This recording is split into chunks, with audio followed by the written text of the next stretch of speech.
நடவு வயலில் முதல் 25 நாளில் பயிருக்கு தெளிக்கக்கூடிய முதல் மருந்து அதைத்தான் நம்ம பார்க்க போகிறோம்.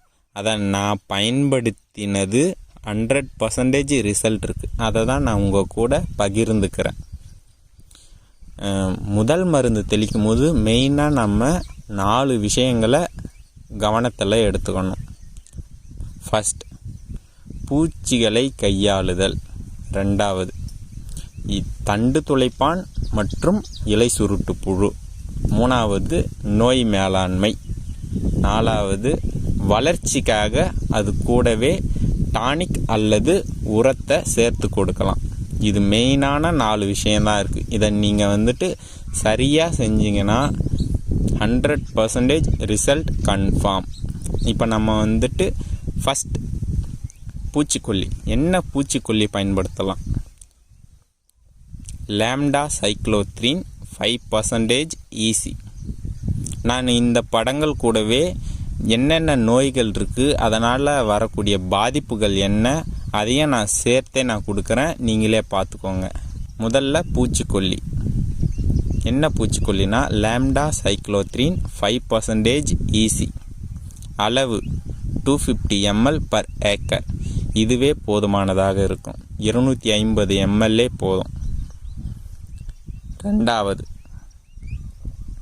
தண்டு துளைப்பான் இலை சுருட்டு புழு.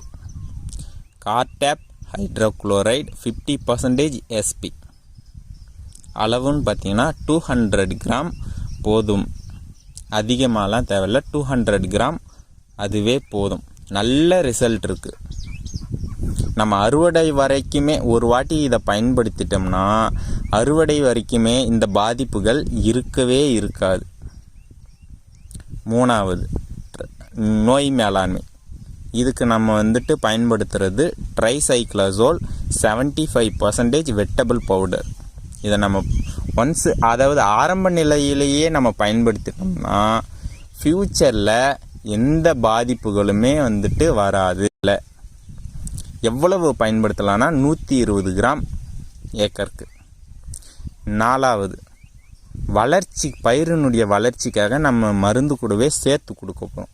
அதுக்கு என்ன கொடுக்கலான்னா ஆல்-19 500 கிராம் பர் ஏக்கர், அதுவே போதும்.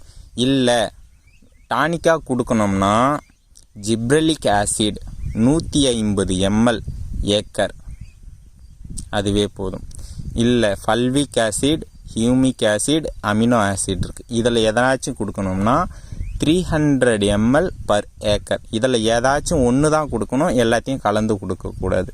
வளர்ச்சிக்கு நல்லா அருமையாக இருக்கும், சூப்பராக இருக்கும். Result confirm 100%. நான் உங்களுக்கு இதை யூஸ் பண்ணதுக்கப்புறம் ஒரு 40 days இருக்குது. 40 daysக்கு அப்புறம் பயிர் எப்படி இருக்குன்றத லைவாக எடுத்து அட்டாச் பண்ணி விடுறேன். நீங்களே பாருங்கள். நன்றி.